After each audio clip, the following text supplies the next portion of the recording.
लाडकी बहीण योजनेअंतर्गत आजचा दिवस अर्थातच 14 मार्च 2026 एक अत्यंत महत्त्वाचा दिवस असणार आहे लाडकी बहीण योजनेच्या फेब्रुवारी महिन्याच्या हप्त्या वितरणामधला।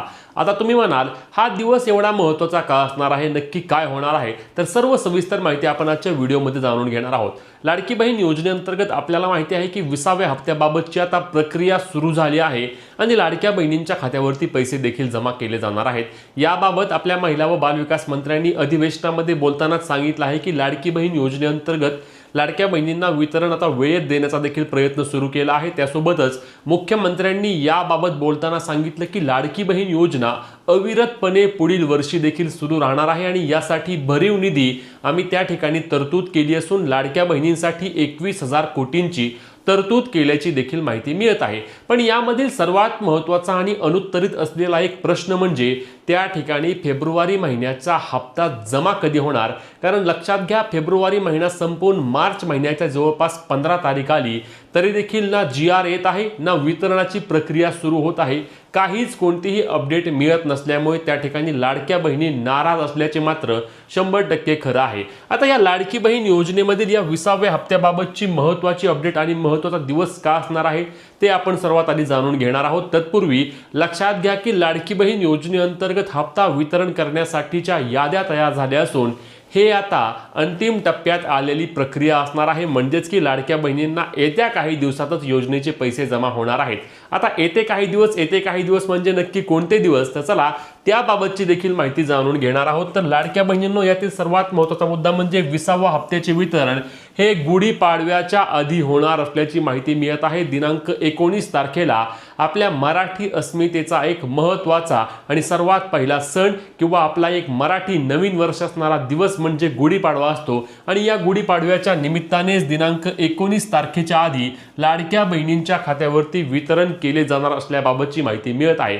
खरं पाहायला गेलं तर जागतिक महिला दिनाच्या निमित्तानेच लाडक्या बहिणींच्या खात्यावरती फेब्रुवारी महिन्याच्या हप्त्याचे वितरण होईल आणि गुढीपाडव्यापर्यंत लाडक्या बहिणींना मार्च महिन्याचा देखील हप्ता मिळेल अशी काही परिस्थिती होती किंवा अशा काही त्या ठिकाणी वाटत होतं। कारण लक्षात घ्या, आपल्या महसूल मंत्र्यांनी बोलल्याप्रमाणे किंवा याबाबत आपल्याला आधीपासून माहिती देखील आहे, परंतु तुम्हाला माहिती नसल्यास ती सांगतो की लक्षात घ्या, मार्च ते मार्च हे एक आर्थिक वर्ष असतं आणि या आर्थिक वर्षामध्ये सरकारचं देखील बजेट असतं।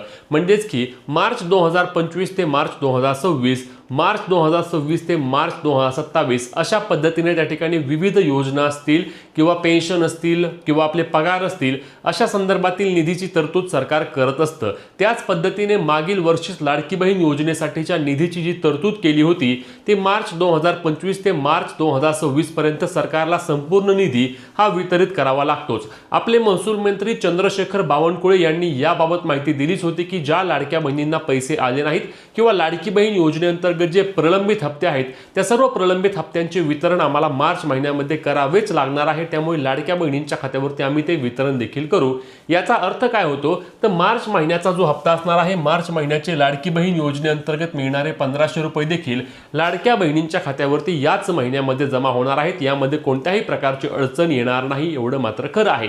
पण आता जो हप्ता जमा होणार आहे तो हप्ता कदाचित 8 तारखेला जर जमा झाला असता, म्हणजेच की महिला दिनाच्या निमित्ताने जमा झाला असता, तर लाडक्या बहिणींना त्या ठिकाणी गुढीपाडव्याच्या निमित्ताने अजून 1500 रुपये आले असते आणि त्या ठिकाणी लाडक्या बहिणींचा गुढीपाडवा हा अजूनच गोड झाला असता। परंतु ठीक आहे, आताच्या माहितीनुसार लाडक्या बहिणींच्या खात्यावरती फेब्रुवारी महिन्याच्या हप्त्याचे वितरण जे होणार आहे ते आता गुढीपाडव्याच्या आधी होणार असल्याची माहिती मिळत आहे। आणि हे गुढीपाडव्याच्या आधीचे वितरण करायचे असल्यास आजचा दिवस खूप जास्त महत्त्वाचा असणार आहे। कारण लक्षात घ्या, यासाठी आज GR येणं आवश्यक असणार आहे। आज जर GR आला, हा GR कोणता असतो तर हा GR असतो त्या ठिकाणी राज्याच्या सामाजिक न्याय विभागाकडून राज्याच्या महिला व बाल विकास विभागाला प्रत्येक महिन्याचा हप्ता वितरित होण्यावेळी त्या ठिकाणी निधी दिला जातो। जेवढा निधी महिला व बाल विकास विभागाकडे हप्ता वितरित करण्यासाठी कमी असतो तेवढा निधी राज्याच्या सामाजिक न्याय विभागाच्या वतीने राज्याच्या महिला व बाल विकास विभागाकडे दिला जातो।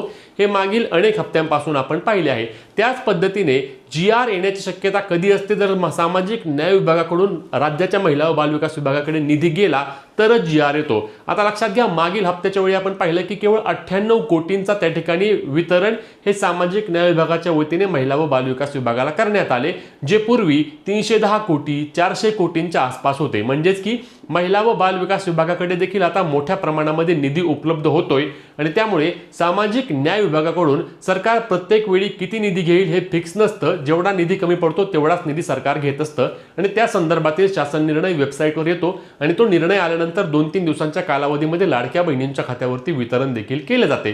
आता लक्षात घ्या, या संदर्भातील GR आज येणे आवश्यक असणार आहे, कारण लक्षात घ्या आज आहे 14 मार्च आणि आज शनिवार असणार आहे। आता उद्या परत या ठिकाणी रविवार असणार, रविवारी कोणत्याही प्रकारचा GR येत नाही आणि रविवारी कोणत्याही प्रकारचे वितरण देखील सुरू होत नाही। मग 14 मार्च गेली, 15 मार्च गेली, मग राहिले 16, 17, 18 तीनच दिवस आणि या 3 दिवसांमध्ये लाडक्या बहिणींच्या खात्यावरती वितरण व्हायचे असल्यास आज GR आल्यानंतर नक्कीच लाडक्या बहिणींना मंगळवार, सोमवार किंवा बुधवार या 2 ते 3 दिवसांमध्ये त्यांच्या खात्यावरती योजनेचे पैसे जमा होतील आणि गुढीपाडव्याचा हप्ता लाडक्या बहिणींच्या खात्यावरती येईल। यामध्ये सरकारकडे आता कोणत्याही प्रकारची अडचण नाही, कारण लक्षात घ्या पुरवणी मागण्या देखील मान्य झाल्या आहेत। पुरवणी मागण्या मान्य केल्याचा देखील GR 12 तारखेलाच आला आहे। म्हणजेच सरकारकडे कसं असतं की प्रत्येक अधिवेशन संपल्यानंतर सरकार काही पुरवणी मागण्या मागत असतं किंवा अधिवेशनामध्ये देखील सरकार या पुरवणी मागण्या त्या ठिकाणी मांडतं आणि या पुरवणी मागण्या मान्य झाल्यानंतर लाडक्या बहिणींच्या किंवा संदर्भातील जी काही योजना असेल त्या योजनेचे वितरण करण्यासाठी सरकारला कोणत्याही प्रकारची अडचण येत नाही, कारण अर्थ विभागाला त्या संदर्भातील मान्यता मिळालेल्या असतात। मग आता पुरवणी मागण्या परत मान्य झाल्यामुळे नमो शेतकरी योजना असेल, लाडकी बहीण योजना असेल, संजय गांधी निराधार योजना असेल, या सर्व योजनांचा हप्ता वितरित करण्यासाठी सरकारकडे कोणत्याही प्रकारची अडचण नाही, ना अर्थ विभागाला कोणती अडचण आहे। म्हणूनच लाडक्या बहिणींच्या खात्यावरती योजनेचे पैसे वितरित करण्यासाठी कोणत्याही प्रकारची अडचण नाही। अडचण कोणती होती की फक्त ज्या लाडक्या बहिणींची EKYC होत आहे त्यांचं नाव त्या ठिकाणी लाडकी बहीण योजनेच्या पात्रता यादीमध्ये घ्यावं लागत आहे आणि पात्रता यादीमध्ये त्यांचं नाव घेऊन त्यांना देखील योजनेच्या हप्त्याचे वितरण करावे लागत आहे। त्यामुळे काही प्रमाणामध्ये याद्या चेंज कराव्या लागत आहेत, परंतु आता फेब्रुवारी महिन्याच्या हप्त्याची यादी फिक्स झाली असून लाडक्या बहिणींच्या खात्यावरती मी सांगितल्याप्रमाणे गुढीपाडव्याच्या आधी वितरण होण्याची त्या ठिकाणी शक्यता वर्तवली जात आहे आणि याबाबत सर्व हालचाली देखील झाल्याची माहिती मिळत आहे। पुढचा महत्त्वाचा मुद्दा म्हणजे आजच GR आल्यानंतर 19 तारखेला म्हणजेच की गुढीपाडव्याच्या आधी नक्कीच लाडक्या बहिणींच्या खात्यावरती योजनेचा हप्ता जमा होईल आणि हा हप्ता जमा झाल्यानंतर लाडक्या बहिणींना काहीशा प्रमाणामध्ये दिलासा मिळणार आहे, कारण मराठी नववर्षाच्या पार्श्वभूमीवर लाडक्या बहिणींच्या खात्यावरती हे 1500 रुपये येतील। कारण मी वारंवार सांगतोय, प्रत्येक व्हिडिओच्या माध्यमातून सांगतोय की लाडक्या बहिणींसाठी ही योजना, राज्यातील महिलांसाठी ही योजना एक क्रांतिकारी योजना ठरली आहे, ज्या योजनेच्या माध्यमातून पहिल्यांदाच असं झालं की महिलांच्या खात्यावरती थेट पैसे जमा होतात, थेट DBTच्या माध्यमातून वितरण होते, कोणताही डॉक्युमेंट द्यावं लागत नाही, काय करावं लागत नाही, आधार कार्डला लिंक असलेल्या बँक खात्यामध्ये डायरेक्ट पैसे जमा होतात आणि ते पैसे लाडक्या बहिणी जाऊन काढू शकतात, त्या पैशांचा लाडक्या बहिणी स्वतः वापर करू शकतात आणि म्हणूनच लाडकी बहीण योजना ही एक क्रांतिकारी, एक अत्यंत चांगली योजना ठरली आहे, जी कार्यरत आहे आणि अशाच पद्धतीने कार्यरत राहणार आहे। कारण लक्षात घ्या, मध्य प्रदेशमध्ये जवळपास 34 ते 35 हप्ते आतापर्यंत लाडकी बहीण योजनेअंतर्गत आलेले आहेत। तिकडे एक सुरळीतपणा देखील या योजनेसाठी आला आहे। आपल्या देखील राज्यामध्ये आता 31 मार्च नंतर लाडकी बहीण योजनेची अंतिम यादी तयार होईल आणि त्यानुसारच लाडक्या बहिणींच्या खात्यावरती प्रत्येक महिन्याच्या एखाद्या फिक्स तारखेला देखील वितरण करण्याची सरकार त्या ठिकाणी घोषणा करू शकतं आणि लाडकी बहीण योजना अशाच पद्धतीने चालू राहणार आहे। फक्त लक्षात घ्या, ज्या महिलांची EKYC राहिली आहे, म्हणजेच की नवीन EKYC ज्या लाडक्या बहिणींनी केलीच नव्हती, त्या नवीन EKYC बाबत कोणत्याही प्रकारचे अपडेट नाही आणि नवीन EKYC सुरू होण्याची शक्यता देखील मोठ्या प्रमाणावर कमी आहे।